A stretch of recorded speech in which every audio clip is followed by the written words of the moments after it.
Good evening, everyone. And today we have the summary session of the NPTEL course, Network Analysis. And today I'll be summarizing all the content or the concepts that we have learned throughout the 12-week of this course. And towards the end, if you have any queries, we can have a discussion as well. So first I'll start with week one. So whatever we have discussed throughout this week, I'll just go through my notes, and if you have any doubts you can ask so that we can have discussion there, and towards the end if you have further queries about anything, then you can ask me. I hope my screen is visible. Of course. Yes. So week one we have studied about the basic mesh analysis as well as nodal analysis and how to solve circuits. So we have started with a simple circuit, and we have applied mesh analysis, and you have to be careful with the two things. One is whether there is any current source between two meshes, like this case, whether there is any common current source in between these two meshes or not. And the other thing is whether you are connect uh, like assuming the same current direction, because if you assume one current direction, then the probability of making mistakes will be lesser.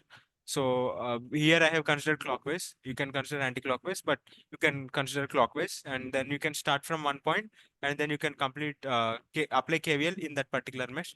And similarly, you can do for all three. I have told how to apply KVL and how to get the plus and minus sign. So you can apply KVL, and then you will get three equations, three unknowns, and you can solve.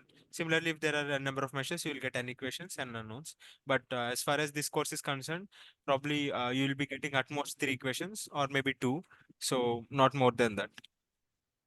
And this is a case where we will be applying super mesh, which I have also discussed in week two. So I'll cover this concept when I open the week two lecture notes.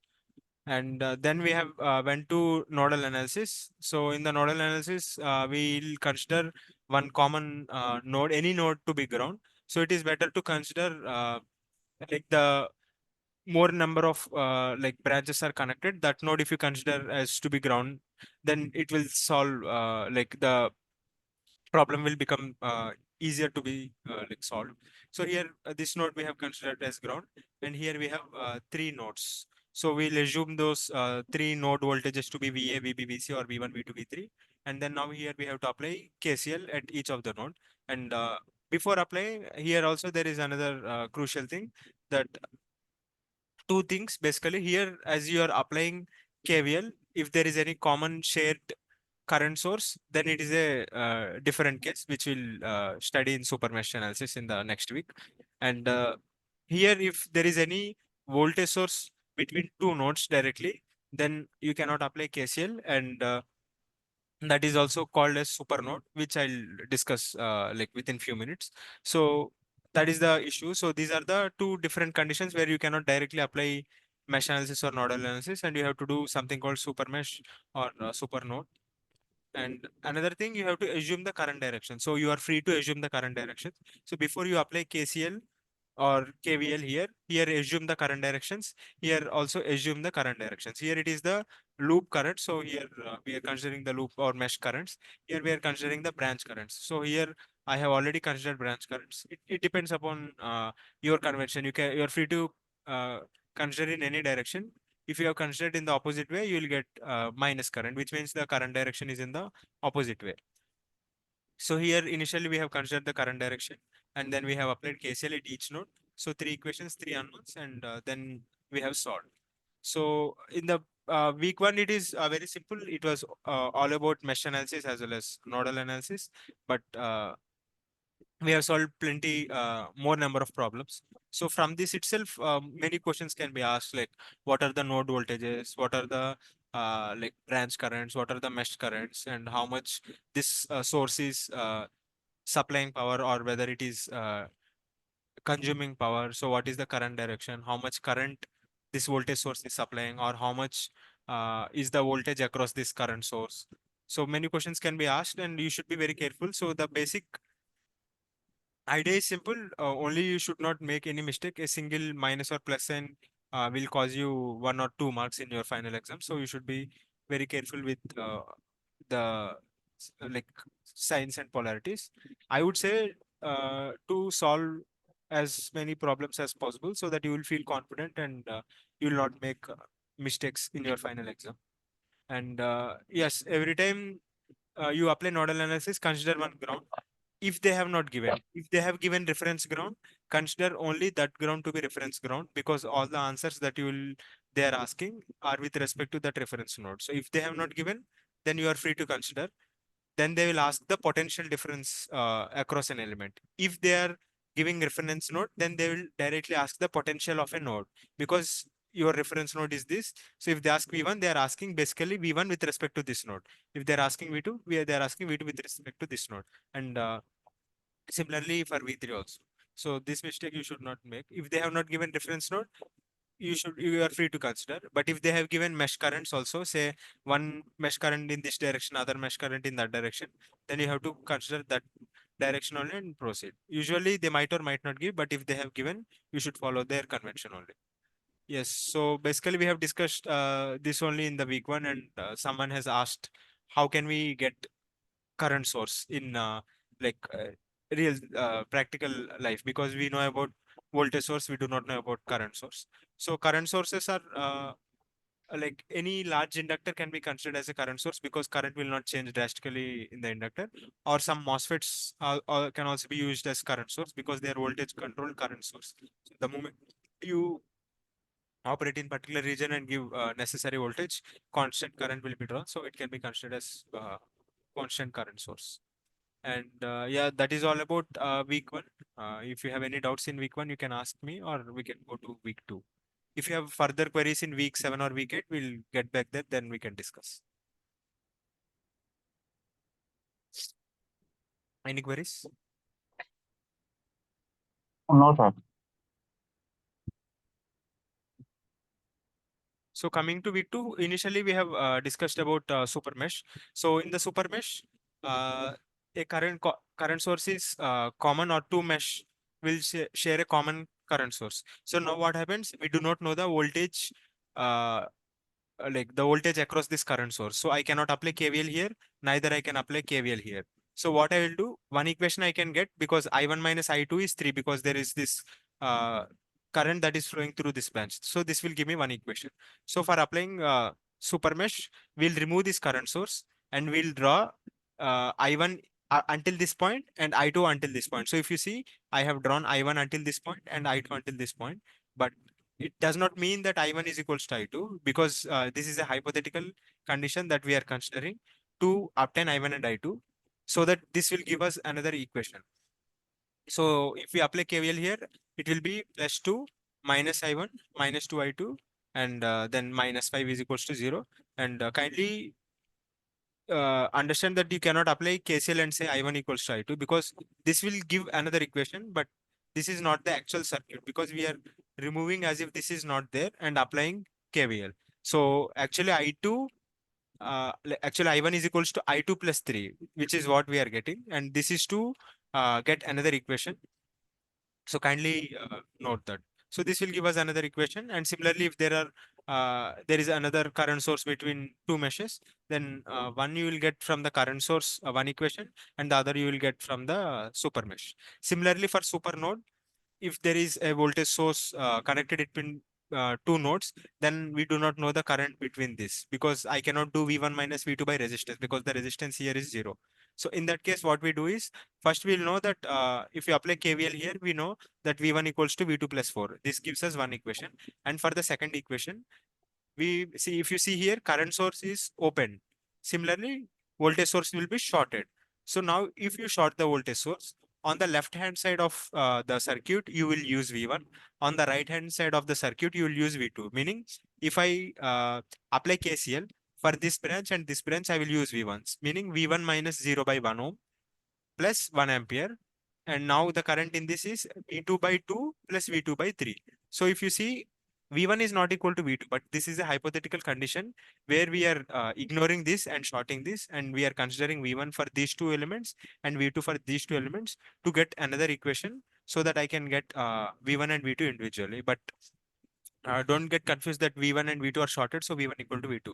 No, this is not true. V1 equal to V2 plus 4, but To get another equation, we apply super node, and we short these two, and for this new circuit we apply uh, the KCL at this node. So V1 for these two elements and V2 for these two elements. So as I have highlighted here. And then we have discussed about basic elements, the energy storing elements. We have seen that resistor is memoryless, and inductor and capacitor are memory elements because their inductor current is dependent on the present and past inductor voltages, and similarly for capacitor, the voltage is dependent on the past currents. Then we can see here current can change instantaneously, and here the current inductor current and capacitor voltage cannot be changed instantaneously, because if this is instantaneous, voltage will be like infinite, so it cannot be it is just not possible. So there will be a voltage spikes if you try to do the same. And then we have seen that this dissipates energy and this can store energy. And then we have seen that in practical scenario, there will be some parasitic resistance for inductor, and also for capacitor, there is some parasitic resistance. I think someone has asked uh, this question, and they have asked how to measure. There is one LCR meter where you can get all these details. So in this big, basically it is all about circuit elements. So introduction to resistor, capacitor, as well as inductor. So we have solved quite a number of problems in this week. So they are giving the current, and they are asking, I think, the voltage that is associated. So voltage is nothing but integral of I, right? So if you do the integral of constant, it will be linear, right? And if the current is zero, it means voltage is constant. So the voltage is constant. So either you can do this, or you can calculate the area under the curve, and I think you will be getting still the same thing.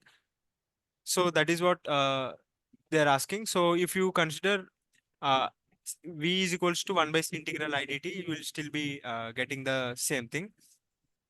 And you can consider the area under the curve. But here I have drawn the curve so that you will have a better understanding. Yeah.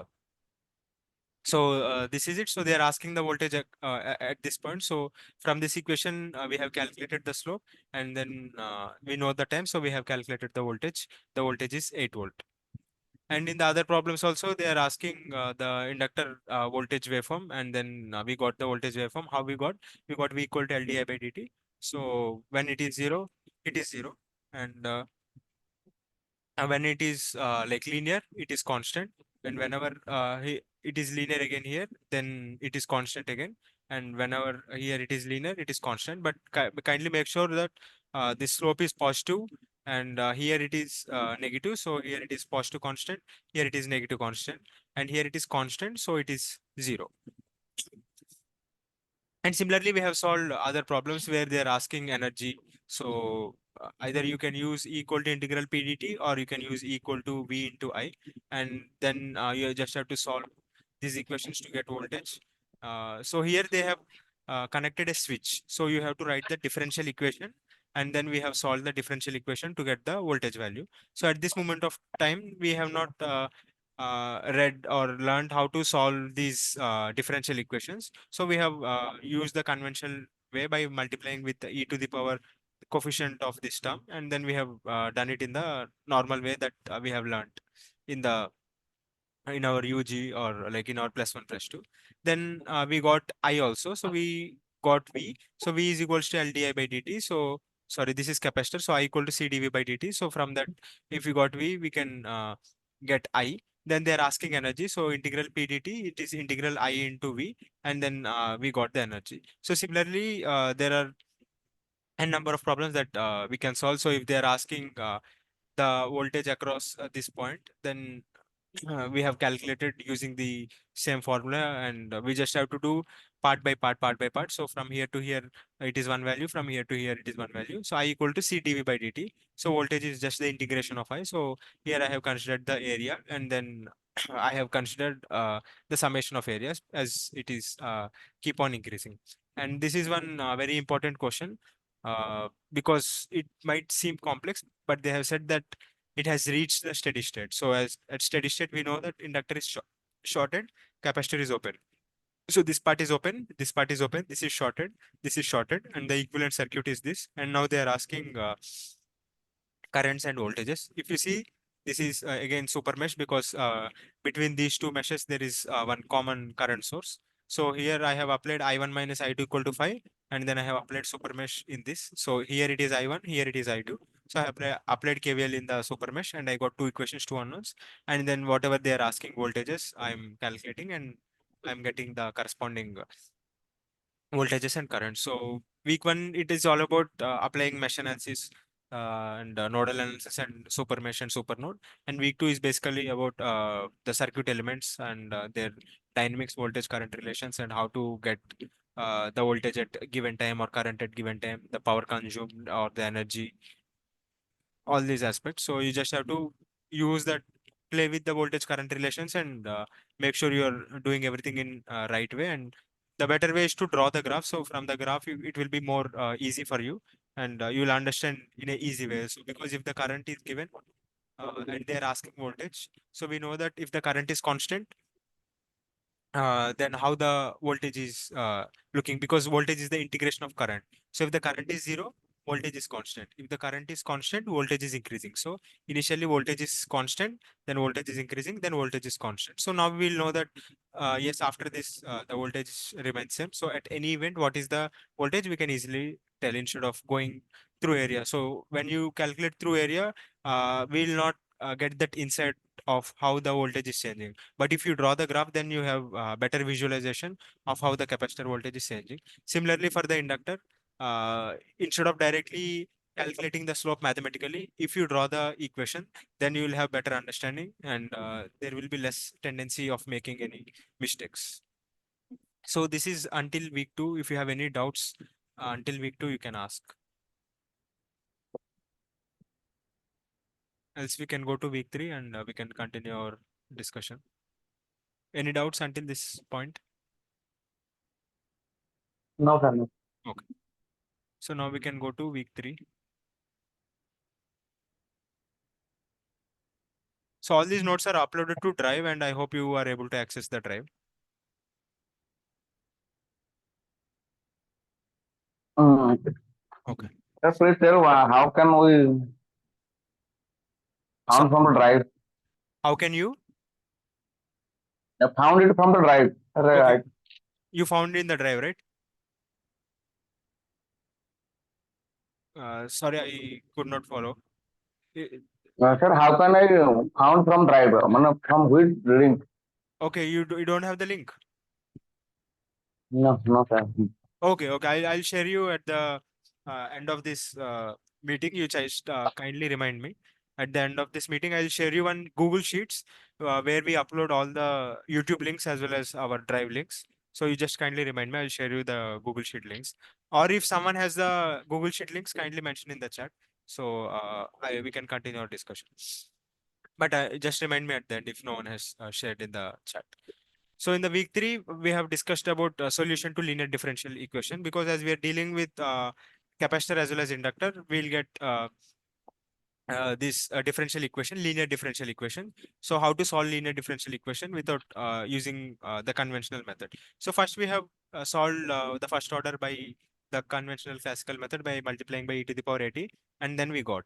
And if you see this y of t, then you have one natural response because of the initial condition, and then there is forced response because of this input, because this is the input x of t. So because of that x of t, you will get this forced response, and if this x of t is 0, then you will be getting this natural response. So y of t has two components, natural response as well as forced response. Now forced response, if you apply integration by parts, then you will get as a function of polynomial of derivatives of this function x of t. So as a generalized solution, we can write y of t is a into e to the power minus at, where a is uh, some constant, and e to the power minus at, where a is the coefficient of y, plus k naught into x of t plus k1 into x dash of t. So this is the polynomial of x as well as derivatives of x until the derivative of x becomes 0. So if we consider x of t to be 0, then we will get the natural response. And how we are getting natural response? We are considering one operator, differential operator, and the solution of that will give this exponential coefficient. So this t equal to minus a means it is e to the power minus 80.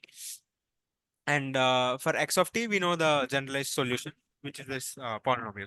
Then we have quickly solved one solution, one problem where I have considered x of t to be t. So first natural response is a into e to the power minus 3t, and forced response is k naught into t plus k1 into derivative of t, which is 1, plus k2 into 0, because the derivative of 1 is 0. And now how to get a and k naught? So if you substitute this equation, we'll get y of t. Now they have given y of 0 is equals to 1. That is one part. And forced response, it itself satisfies the given differential equation. So if you substitute y of t equal to k naught t plus k1 in this, it should satisfy. So from there you will get k naught as well as k1. So after getting k naught and k1, use the initial condition to get the natural response. So how to solve this problem? So any given problem, first you have to find the natural response followed by forced response, and substitute the forced response solution in the given differential equation to get the forced response coefficients. After getting that, use the initial condition to get the coefficients in the natural response. So this is the method that you follow, or the steps, so that you will get all the coefficients, and then this is the y of t. There is one exception case when the forced response or the forced input is having this e to the power minus a term, then you cannot apply this, because the derivative of exponential term is exponential term and it will not decay to 0, and it is an infinite series. So in that case, what needs to be done? So we have done by classical way and we got the solution, and then we have used that solution. So in this case, y of t is at plus b into e to the power minus at. So if we have this case, critical case, where this exception case is coming, then we have seen that this is our solution. So we have used y of t equal to at plus b into e to the power minus at, and then we have substituted it, and then we got, because if you see here, a is nothing but the coefficient of this term. So a is what? 2. So 2t plus b into e to the power minus 5t, and initial condition will give b. So y of t is 2t plus 3 into e to the power minus 5t. So this is one exception case which you should take a note of. And then we went to second order differential equation. So the process will remain same for any differential equation. Solve the natural response followed by forced response, then find the coefficients. So for the natural response, you have to find the roots of this equation by considering the operator, and that will give the natural response. And then for the forced response, it is still the same. Now, what if the roots are equal? Then there will be this exceptional case where you will get at plus b into e to the power minus mt, because the roots are equal. So finally, this is the overall solution. If the roots are not equal, we have two individual terms. If the roots are equal, we have one term with the coefficient at plus a1 t plus a2, and this is the natural response, and the forced response will remain same for both these equations. Now if you go for nth order differential equation, if the roots are distinct, then we have n terms for all those roots, and then the forced response. If two of them are equal, we'll have at plus b, and if say three of them are equal, then we'll have second order. If four of them are equal, then we have third order. But if other are distinct, then individually we have one term, and then there is this forced response as well. Then I think we went to exponential excitation. So if there is any exponential excitation, so how to get? So the exponential excitation will be the same. So if it is e to the power bt, we'll have coefficient capital B into e to the power bt. So now this forced response, it itself will satisfy this. So substitute this, then get b. Then use the initial condition and then find a. So it has for natural response also exponential coming from the root of this equation, and forced response coming from this term. So this forced response coefficient is obtained by substituting this in this equation, and the natural response coefficient will be obtained by using the boundary condition. And then we have sinusoidal excitation, where if it is sine, then I can write in terms of exponential terms, and I know for the exponential terms, this is my forced response. So using that, we can get the forced response as well as oral thing. So here also they have given one equation. So we have substituted that and we got natural response, forced response. Forced response I have substituted back to get the coefficients. I have used the boundary condition to solve the natural response. Here it is a second order lengthy question, but the method is simple. First natural response, get the natural response coefficients, and then the forced response. How do I get this coefficient? Substitute this back and solve for the coefficients. So we have solved. I think I did not solve because it was lengthy, so I have told you to solve. Probably I think you have solved. It will be very easy. You just have to find the coefficients and do it. And in this question, they have given voltage source and they're asking current. So first you have to get the differential equation. So write V equal to LdI by dt for this plus this voltage is equals to this voltage. And sign you have to convert into exponential. After converting into exponential, we know the forced response solution. Substitute this back here to find the coefficients A and B. I got the coefficient A and B. And then how did I do? I substituted this and compared the coefficients of e to the power j300t and coefficient of e to the power minus j300t, and I got A and B. Now, for calculating the natural response, you have to use the boundary condition. They should be giving some boundary condition. Like if you see, the switch is closed at t equals to 0. So the current, initial current is 0. So we have substituted that and we got the coefficient.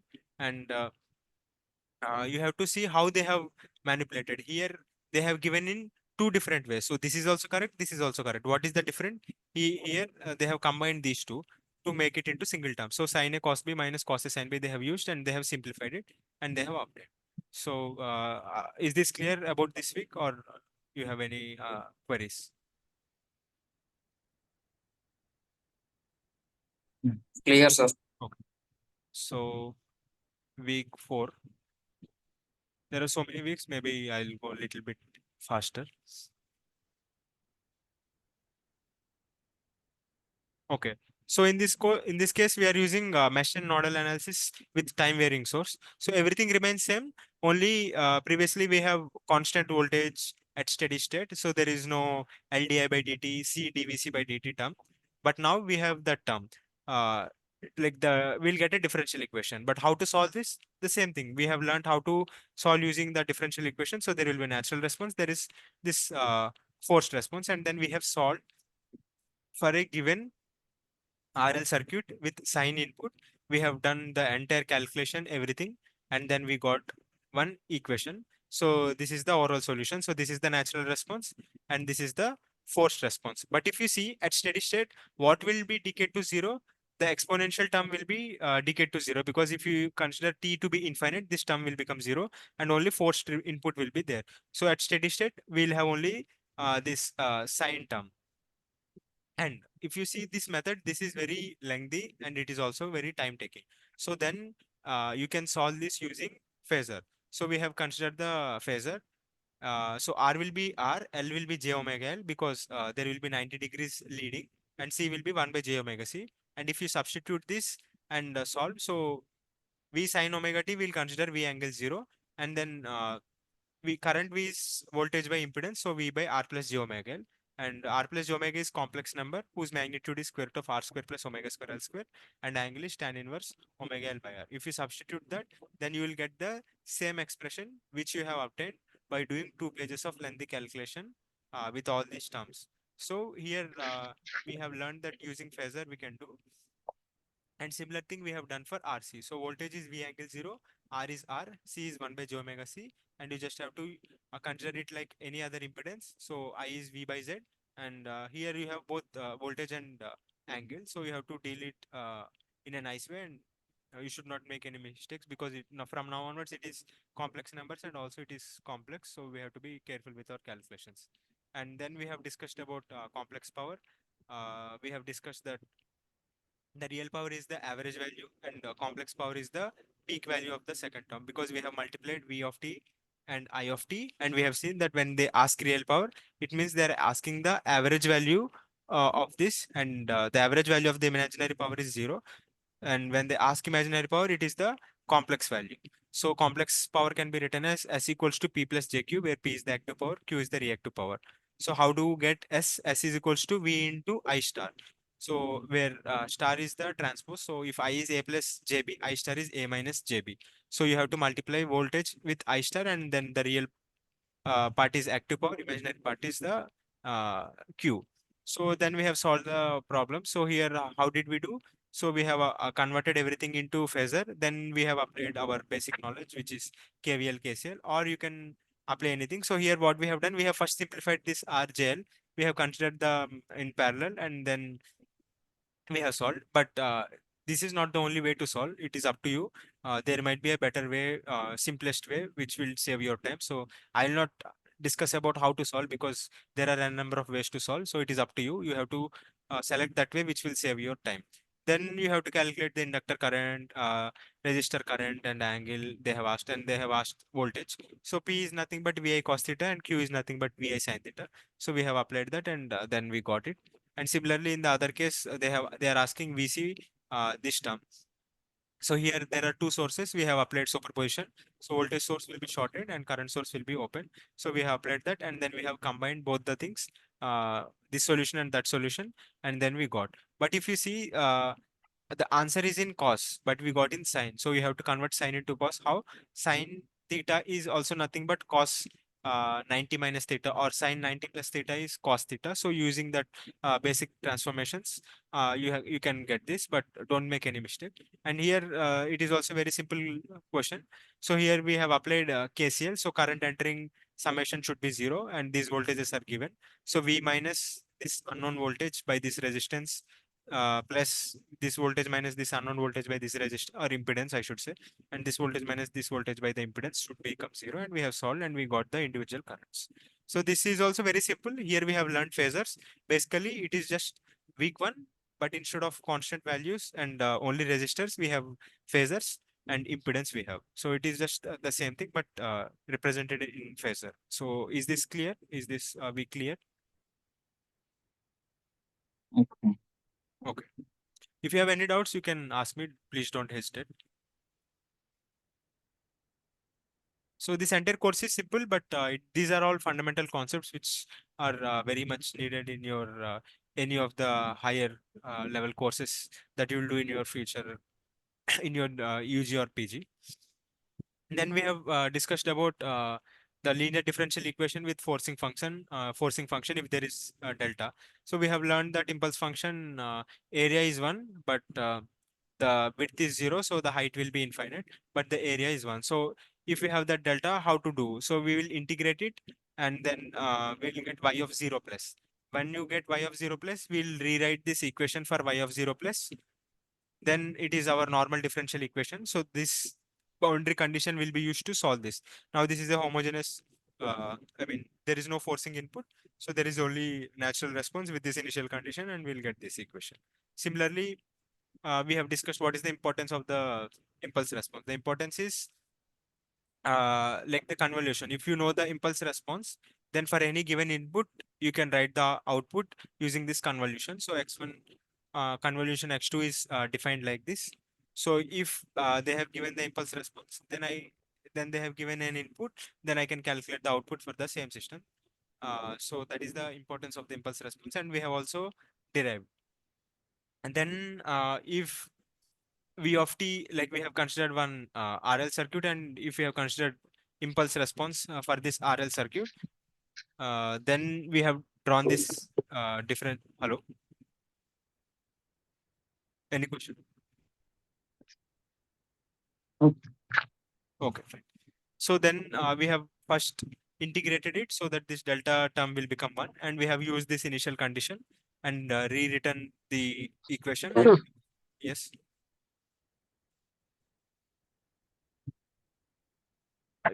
any question?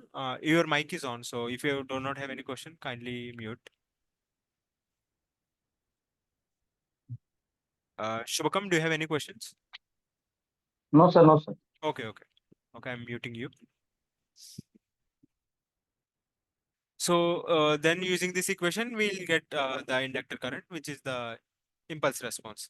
Then if you know the impulse response, so for sine input, what is the output? So because we have told that using impulse response, we can calculate the output for any any input, right? So using this convolution theorem, I have obtained what is the inductor current if it is a sine input by using this convolution theorem.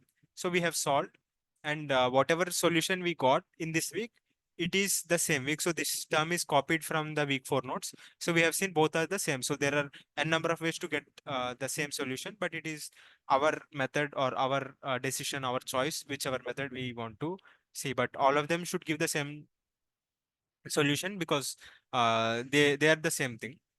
And then here they have given boundary conditions. So if there is any derivative term, or sorry, the impulse, then first you have to integrate it and then get the boundary condition and rewrite the given differential equation. And then now it has become our original previous week like previous week linear differential equation problem. So now here you just have to solve it using this differential condition, and it is very straightforward.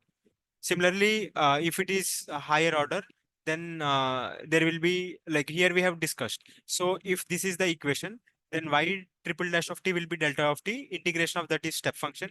Integration of that is ramp function. Integration of ramp function will be y. So accordingly, you will get the boundary conditions, and we have seen. So this is discontinuous. So here this 0 plus and 0 minus are not same, whereas ramp is continuous. So this will be continuous, and integration of ramp is also continuous, so this will be continuous. So only boundary condition is needed for this. Then we have discussed about self and mutual inductance, which is very, very crucial. Then we have understood about the polarity, about the conventions. So if currents are entering the dots, then the polarity will be same. If the current is entering the dot in one case and current is leaving the dot in one case, then the mutual inductance will be opposite of the self inductance. So if here, if you see self inductance has plus here, so mutual inductance will have plus here. Here self inductance has plus here, so mutual inductance has plus here. Again, there is less than a minute, so if this meeting can kindly join back so we can continue our session. In the problems also, we have used the same convention to solve. So this the main mistake where people the main place where people commit the mistake is the convention. So for any given question, first write the diagram with the proper convention, then start applying the KVL KCL. Do not directly write the equation. First write the diagram with the proper convention, then write the equation, then it will be nothing. So only the convention is where people will go wrong. So be careful with the convention, and I have given the convention here. So follow this convention, understand this, and redraw the circuit, and then only start solving. So this completes our week 4. This is week 4 or week 5? I think week 5. So any questions till week 5?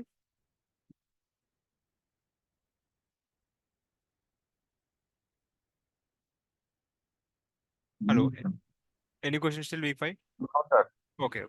Then week 6, we have discussed about Laplace transform, because the advantages are differential equations can be converted to algebraic equations, and both the transient and steady state solution can be observed, can be obtained. If you see, if you do by conventional differential equation, then it is very lengthy, and it is becoming complex to get both transient and steady state. Whereas if you use phasor, and then you are getting the steady state and not the transient part. But how to get both? With a simpler method, we are using the S domain, and we have seen the relation between the time domain and S domain. R is R, L is SL, and C is 1 by SC. So all the like voltage, the inductor as well as capacitor can be converted into S domain, and C will be 1 by SC, and voltage initial condition will be V0 by S. Here also current will be I0 by S. And then first you have to convert this circuit here, and now it is any other normal solution, like any other normal problem. So you have to treat like an impedance, and you will get I in terms of S. Now you have to use partial fractions, and then you have to uh, and get it in this format, so that you can apply inverse Laplace transform. So all these analysis you can apply, and you can get in S domain as well. And we have drawn the Laplace transform table. So kindly refer to this Laplace transform table, because it will be useful to solve all the questions. So when you apply partial fractions, you have to get in this format to solve. And here also we have given some sort of results which you can also use. So for derivative also there is this expression which you have to use. So here they have given, first I have converted everything into S domain, and then I have solved like any other circuit. Then I have applied partial fractions to get I1 of S. So then I have applied inverse Laplace transform to get I1 of t. Similar thing we have done for other inductor current, everything. Here also they are little bit lengthy, and they are like little bit complex, but here you will get both transient as well as steady state. And it is actually comparatively easy if you consider the other methods. It itself is complicated, but the other methods are much more complicated. And here in the case of L also, we can solve using S domain instead of solving it using the time domain. So first you have to redraw the circuit with the conventions that we have discussed in the previous week, and then apply KCL or KVL and solve in S domain and apply inverse Laplace transform.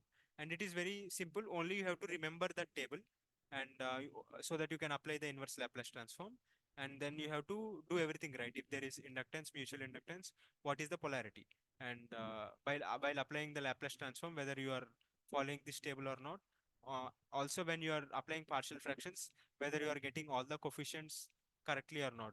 This is also very crucial when you are getting this partial fractions, and converting it into the form where you can directly use this result to get the inverse Laplace transform. So this week is very simple, very straightforward.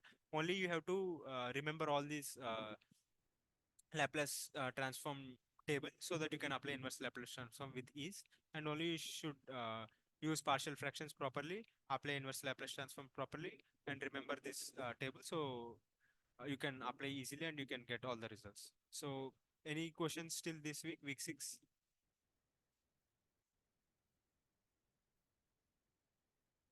Hello. No, sir. Okay.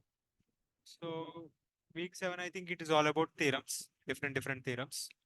So theorems, you need not understand the proof of it, because that is not in the scope of this course. So we'll only be learning about how to apply this theorem, and what does this theorem says.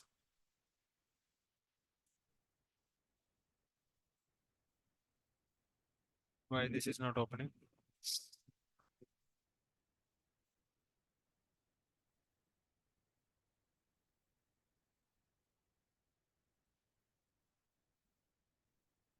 So week 7, as I said, it's all about theorems. So we'll not go into details of like how to derive, which also I have not discussed. I'll just highlight what are different theorems. So superposition theorem, if there are multiple sources, then we'll consider one source at a time, and then we'll combine the like currents or voltages that you have obtained in this individual, and the summation will give the overall solution. Substitution theorem says that if there is any voltage source, it can be converted into current source, or it can be converted into resistance. Using this, if the voltage source is R3 I3, then it is like a resistance carrying R3 carrying I3, or a current source having I3 magnitude. So it is just substituting voltage source instead of current source or any impedance element. Then there is Thevenin's theorem, where multiple like any linear circuit with multiple voltage sources, current sources can be replaced with single voltage source in series with the impedance and load. And we have discussed how to calculate the Thevenin voltage by opening this circuit and calculating the Thevenin voltage. And for Thevenin impedance, short circuit all the voltage sources, open circuit all the current sources, and calculate the uh, impedance through this. And Norton's theorem is the same thing. Instead of voltage source, we have current source. Instead of series, we have parallel. And you have to calculate the Thevenin voltage and then Thevenin impedance. In the case of Thevenin's, here you will calculate Norton current. So Thevenin voltage, it is open circuit. Norton current, it is short circuit. So both are basically the same thing. And compensation theorem is somewhat tricky.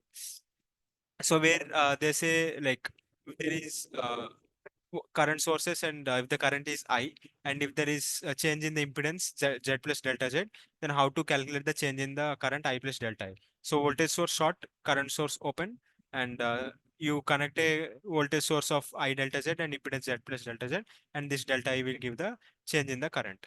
And then Telegin's theorem says if there are any two linear circuits having same graph, summation of the voltages of graph 1, summation of product of voltage of graph 1 with the current in graph 2 is equals to summation of product of voltage of graph 2 with the current of graph 1, which will be equal to 0. And we have done, and yeah, this is some results that you can use, but this is just to tell you what this theorem is all about. And then we have reciprocity theorem, where if the circuit is reciprocal, then we have seen the ratio of response to excitation remains same even if you interchange the response and excitation. This we have studied in detail in two-port network, because this itself is a two-port network. Here we have learned about this theorem. There we have seen that for a circuit to be reciprocal, what is the condition? Here we have seen if a circuit is reciprocal, what will happen? So what is the condition? Then we have seen star delta transformation, and this is also very important because if you know star delta transformation, then you can solve, modify the circuit, and you can solve in a much simpler way.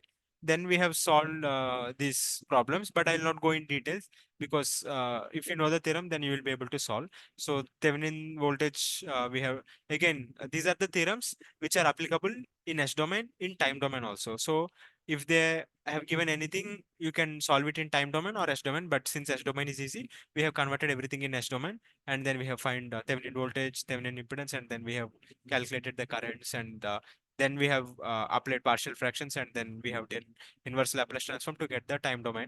And similarly, here they have given compensation theorem. So we have recollected what is compensation theorem about, and then we have reformed the circuit, and then we have solved. Instead, if you do not know what is this compensation theorem, solving this circuit will be easy. So this theorem will make our lives simpler because they have done some proof and they have given the result which we can directly use to solve any circuit. So you can do by conventional way. Only thing is it will be complicated and time consuming. Using this theorem, we will directly get the solution in much simpler way because we are using a already obtained result. Then we have discussed about maximum power transfer theorem. If the impedances are getting cancelled, then maximum power transfer will happen. Or if only resistance is variable, then this is the condition. If both resistance and impedance are variable, then impedance should get cancelled with each other and resistor should be same. So this is all about week 7. This is all about theorems, and it is also very simple, I would say. Only you have to know about theorems. So any questions till this point?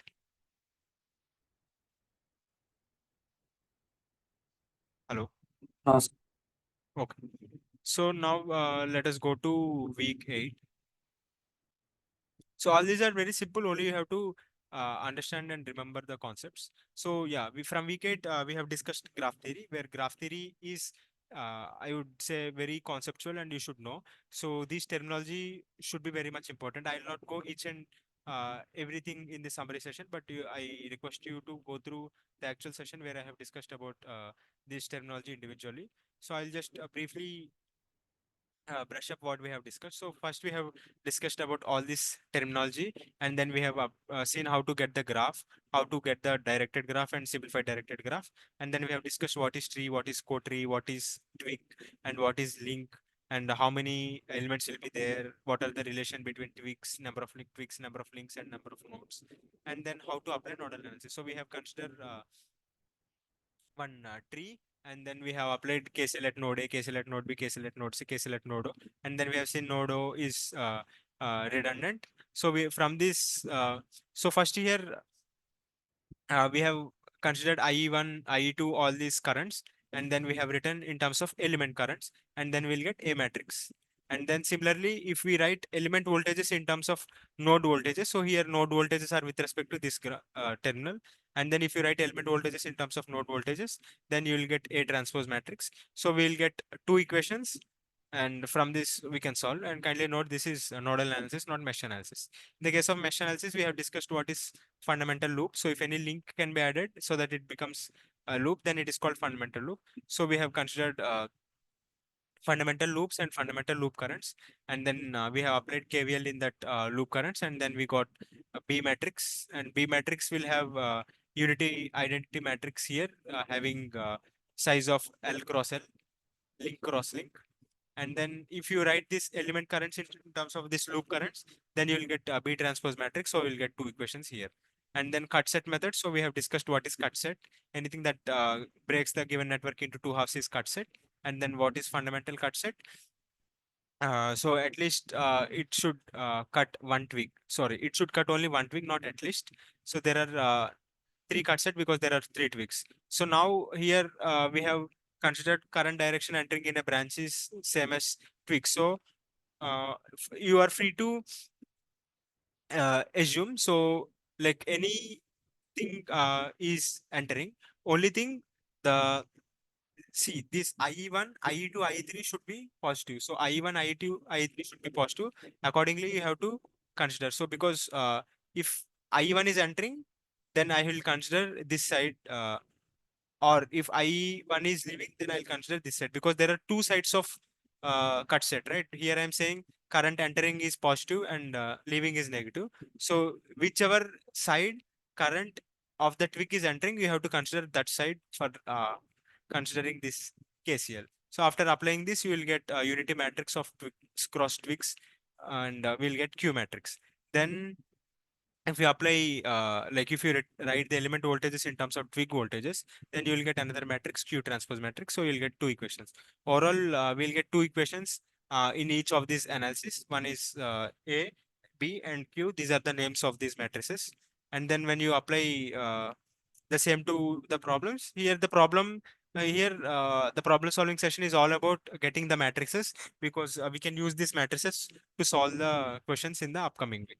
So this week is all about understanding graph theory, understanding the nomenclature, and how to apply graph theory to get the matrices which can be used to solve any given circuit without solving all the equations. So is it clear about week 8, or do you have any question? Sir, this graph theory is important for GATE or any other competitive exams. I am not sure about GATE syllabus. You have to check, but I think it will be there. If network analysis is there, then I think it will be there. But I'm not sure about GATE syllabus. So kindly check with your faculty or in the GATE website. So because I'm not sure about GATE, so I don't know anything related to GATE. But you check whether it is there or not. And it seems difficult, but it is not difficult. Once you understand the concept, it will be very easy. Matrices you can get. I request you to go through the lecture if you have still confusion, because we have seen that the problems are very simple once you understand the concept and you are thorough with the concept.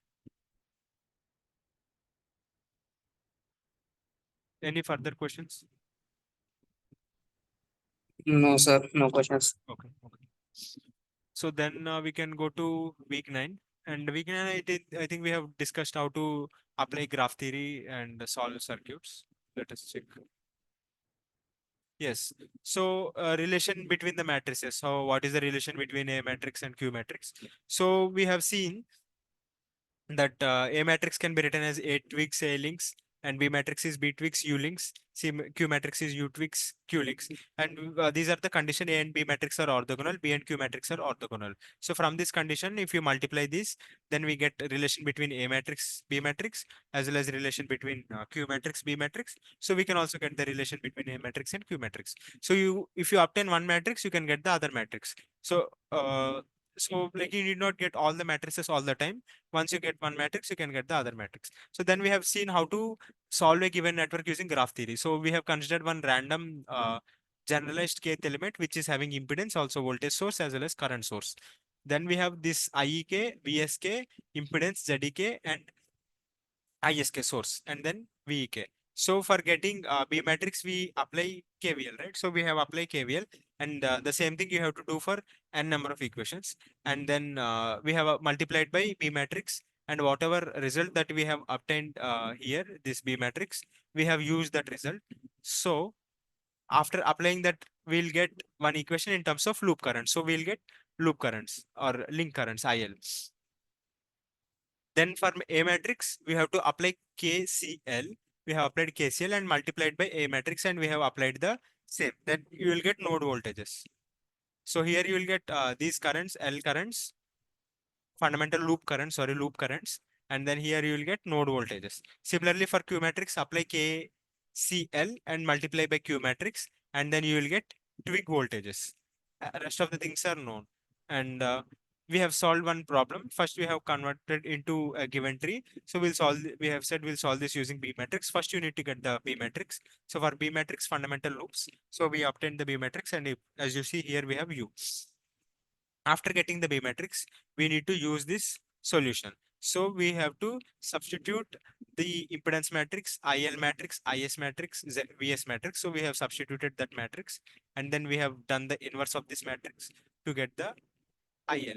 So once you know IL, you know IE. How to get IE? B transpose IL is IE, because they are asking element currents.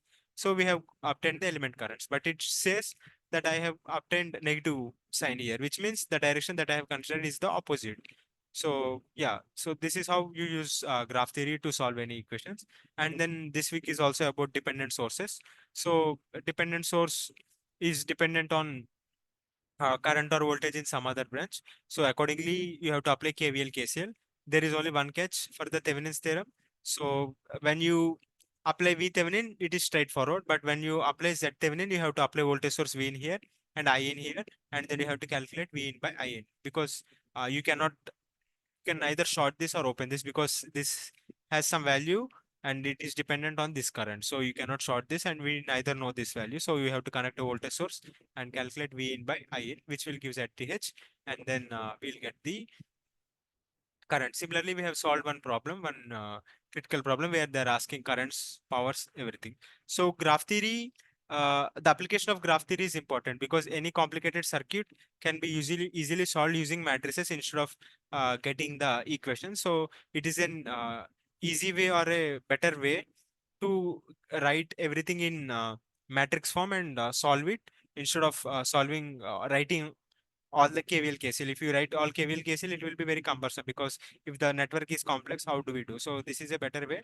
where a systematic way, where you will get the matrices and then use the result to get the current directions. And you can use any computer to do the matrix inversion. So you just have to plug in the matrix and use any toolbox which will give the matrix inversion, and you can get the current values. So any question till week 9?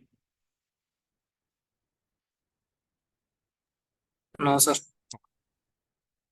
So now we are going to week 10.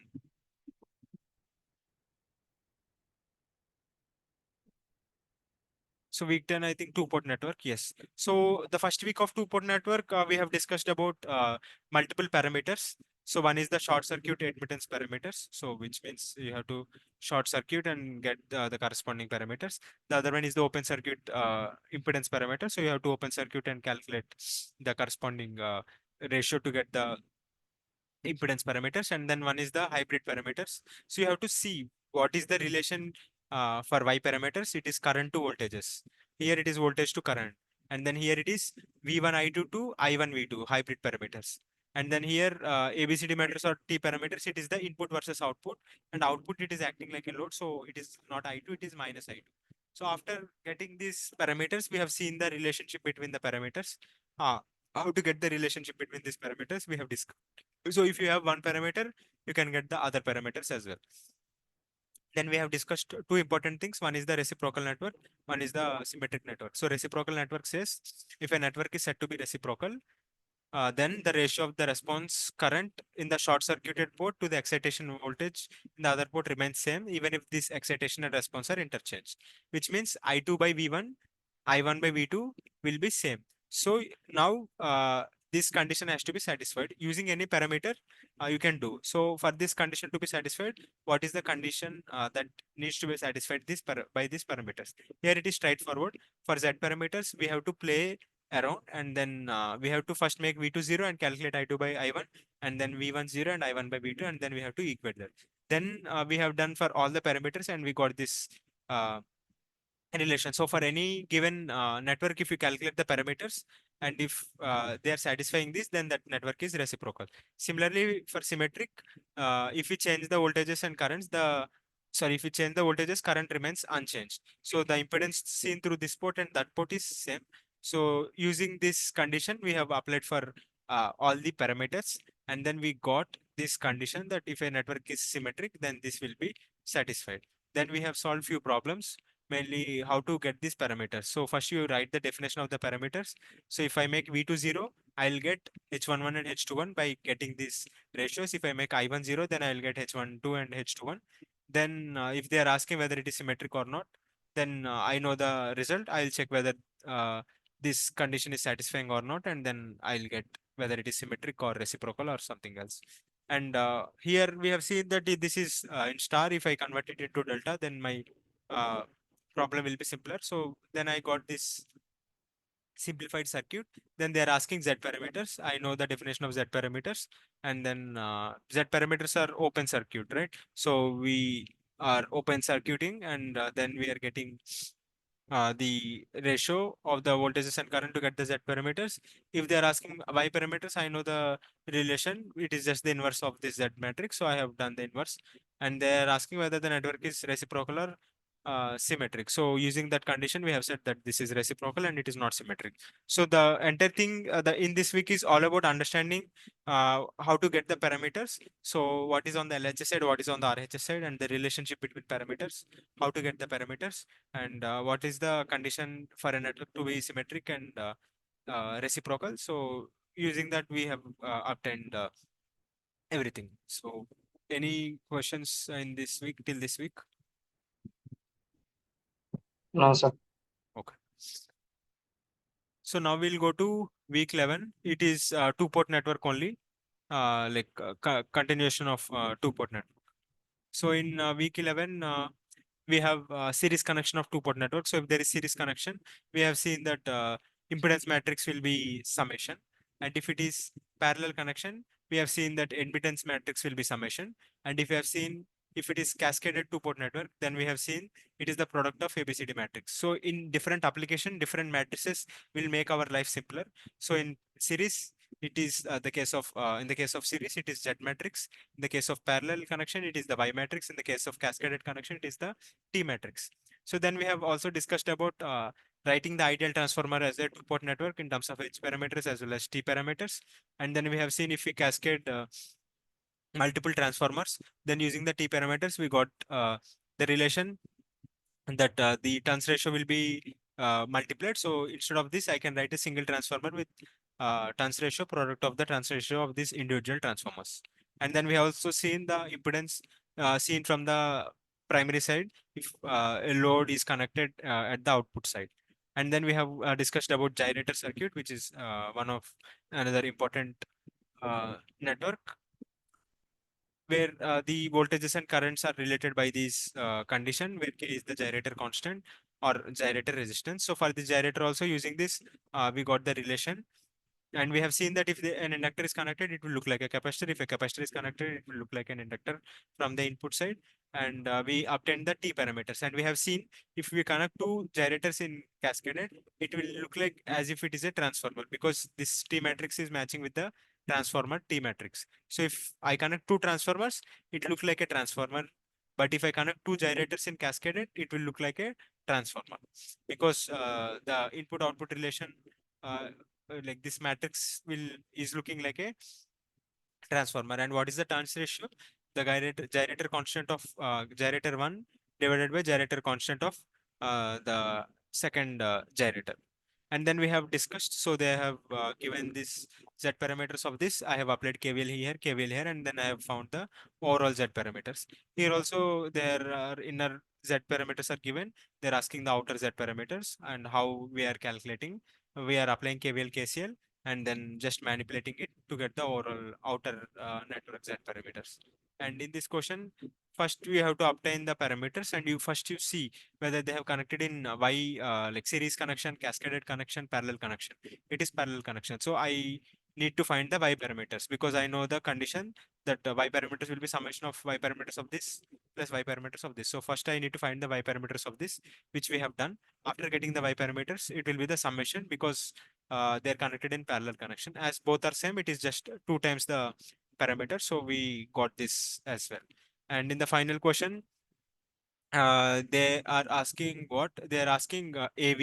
So output voltage by input voltage. And then they are asking AI, output current by input current multiplied by I. And then asking V1 by I1 input impedance and V2 by I2 output impedance. So accordingly, we have solved, applied KCL and used our nodal analysis, mesh analysis, but there are dependent voltage sources here. So accordingly, we have to solve and then do. So two-port network is very simple. Here we have discussed about relation uh, between parameters when they are connected in series connection, parallel connection, and the cascaded connection. And we have discussed about writing, considering the transformer as a two-port network and what is a gyrator and how to get the parameters of the gyrator. And yeah, how to apply the two-port network knowledge to solve a few problems. And two-port network is very much important because any circuit can be seen as a two-port network. It has an input, it has an output, so it is like a black box. So inside it is a network and it has two ports, input output. So it has a wide range of application, and you need to understand how to get these two port network parameters and how to uh, apply. So any questions till week 11? No, sir. No, sir. Then final week we have discussed about op-amps. If you see, we have started with the ideal op-amp. So how does an op-amp look like? What are the So yeah, this is the week 12. In the week 12, we have discussed about op-amp circuits. So we have discussed about IC741, IC and pin configurations, and how to represent an op-amp, and what are the voltage characteristics of the op-amp, and the equivalent circuit of the op-amp, ideal op-amp. And then we have seen for ideal op-amp, it is acting like a comparator, and this is the output input characteristics. And we have seen for ideal op-amp, if I give sign, it output will be like a square, toggling between plus VCC and minus VCC. And then we have seen if we connect in a negative feedback, then this minus and plus are as if they are virtually shorted. And for inverting amplifier, what is the connection, and what is the output and input relation? It is minus R2 by R1 into V1. And we have solved a quick problem for ideal op-amp, and we have considered non-ideal op-amp also. And then for non-ideal op-amp, we have to consider as if there is input impedance, and you have to apply KCL here because the current is not zero anymore. And then you know that V naught is gain into the positive like non-inverting terminal minus inverting terminal voltage. So we have applied, and then it will also be coming very close to -2 because the gains are high because they are close to ideal. And then we have seen non-inverting amplifier configuration, and we have seen the gain. And for ideal op-amp, if there is any voltage source connected here, how it will look like. So that also we have considered. And then we considered about the differential amplifier configuration, and we have seen what is the gain of the differential amplifier. And then we have seen if you connect RNC in this configuration, it works like an integrator. In this configuration, it works like a differentiator. And then we have also discussed about general impedance transfer circuit, which is like a gyrator circuit. And we have discussed that this is the input impedance. So if I connect a capacitance, it will look like an inductance. If I connect inductance, it will look like a capacitance. And the relation is given by this equation. So we can emulate inductor using these circuits. And remember, these are low power applications. So these can only be applied for low power application. And then in the problem solving session, it is very simple. We have used two of the things that we have learned. If they are connected in negative feedback, minus and plus are virtually shorted, and the current entering op-amp is zero. So using that, we have solved a number of problems. So first, we always apply KCL, and then we got relation between V naught. And here also current entering is zero. Apply KCL here, and then you go V naught. Here also these two are virtually shorted, so we know this voltage, which means we know this voltage. Current entering is zero, so this is like a resistor divider, and then we got V naught. Here also current entering here is zero, current entering here is zero. So if you know this voltage and this voltage, you know this voltage, which is reflecting over here. So I calculate current through R3, which is passing through R4. So I'll calculate V naught. And here also current entering is zero. So this voltage, again, this voltage will become this voltage. So current entering is zero means all the current is flowing through this. So apply KCL and get V naught. And here also current entering is zero. Also this voltage is same as this voltage. So apply KCL over here, and then you will get V naught. And in this question, this voltage is same as this voltage plus this voltage gives V naught. So it is very straightforward. And in this problem also current entering is zero, and this voltage is known. Now it is like a resistor divider. So you know V naught. And we have discussed about some loading effect. And if you have missed that part, you check. So one of the student has asked, what if we draw more current than what op-amp could supply? So then there will be some loading effect, and how it will affect, I have shown one video. If you have not seen, you just go through our last week session, which I have already uploaded to YouTube. Then we have considered our last problem. So current entering is zero. So first I need to find the voltage here, which will be reflected over here. Then I calculated the current through R3, which is flowing through R4, and then I calculate V naught. Then someone has asked doubt about oscillators. We had some doubt clearing session. So if you have not gone through, you can go through, so you can get better insight about this. So overall, in this week 12, we have discussed about op-amps, ideal op-amp, non-ideal op-amp, and how op-amp can be used as an amplifier. We have discussed about inverting amplifier, non-inverting amplifier, differential amplifier, integrator, as well as differentiator. And we have solved a few quite amount of problems. It is very simple. Only you have to know the concept and apply the concept, and solve the problems. So that is the overall summary of this course, and I'll be trying to upload it by tomorrow first half. And I hope this course is helpful and you have done well in the assignments. And I request you to go through the lectures properly, understand the concepts clearly, solve more problems, and I wish you all the best for your final exams. If you have any query, you can ask, else we can wind up this session. Sir, Yes. sir, if you have some 15 minutes, 20 minutes more time, sir, can we discuss the assignment 12? 1 second. Okay. Sir, sir, actually, sir, I missed the class. Okay, So then I don't. I would request you to go through the session because that video is already uploaded. Sir, I don't found, sir. How we get this video? Sorry. Okay, okay. Sorry. Okay, just a minute. Okay.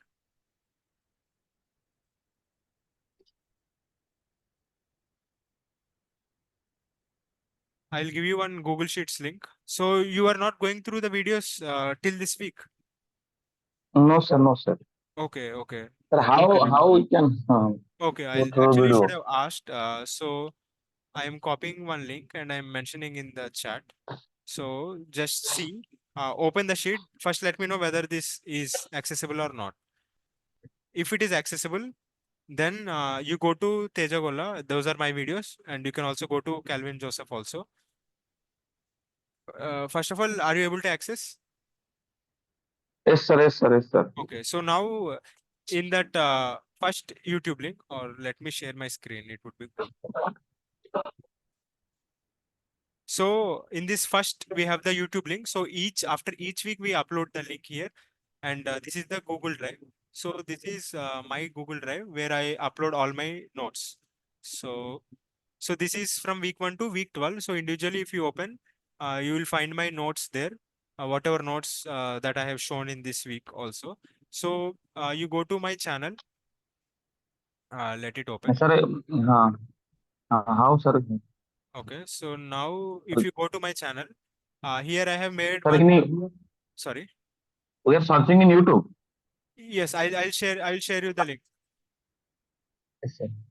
I'll share you the link where in the chat. So this is the link to my YouTube channel. So I am sharing my screen. If you see in my YouTube channel, if you go to playlist, I hope my screen is visible. If you go to playlist, then you can see two playlists. This is my previous course. This is network analysis. If you click over here, then all the video lectures will be visible here from week 1 to week 12. So week 1 to week 12. So let me open week 12. So you have uh, like doubt in week 12, right? Sir, what I type in YouTube? Sir, in search bar, what I type in YouTube? Uh, you can type my name Teja Golla and you can then type Yes, sir. NPTEL. Teja Golla NPTEL. Yes, sir. Or you can use the chat. In the chat, I have mentioned my YouTube channel. Save that link so you can directly access. Yes, sir. Yes, sir. And are you able to access? Yes, sir. Yes, sir. Okay. So now just look at my screen. If you go to week 12, here I have put chapters. So if you click on these chapters, chapters will be coming on this part. So you need not search for the individual part. I have breakdown into multiple parts. So if you want to go to problem solving session, so here I have mentioned problem 1. If you click on problem 1, you will go to problem 1 where I have discussed problem 1. Similarly, problem 3, if you click, you will go to problem 3 where I have discussed about problem 3, and individually you can solve these or check these problems. And here there is some doubt clearing session because some people have asked queries and I have shown some results videos, and then here I have summarized. So you save this like this link, or maybe I will share this playlist link. Just a moment. So let me share this playlist link in the chat. So keep this playlist link here. I'll be updating today's summary session also, where we have recorded everything and uploaded to YouTube. So if you have any doubts, you can check it again. So I have thoroughly explained op-amps circuits, how to solve. So you can check there. But if you face any difficulty, you can mention in the chat. So people ask questions in the chat. So I'll reply immediately, like not immediately, within 12 to 24 hours. So if you have any doubts, you can ask in the chat or you can mail me. My email address is also there. TJ2281. So maybe I can write in the chat box. TEJ2281@gmail.com. So if you have any doubts, you can also mail me or you can ask in the chat box also. But kindly go through these videos because we have recorded and we have uploaded. So it will be beneficial to you. First go through the videos and then if you still face any difficulty, then you can ask us. So are you able to access all the videos? Hello, whoever has asked. Yes, sir. Yes. Okay. Okay. So kindly go through those videos, and you can go through my videos as well as the other student videos also, where he has also explained. So yeah, kindly go through those videos, and I hope this has clarified your queries. So with that, we'll wind up this session, and I wish you all the best, and I hope these videos are helpful. And good night. Bye, and all the best for your final test. Thank you, sir. Thank you.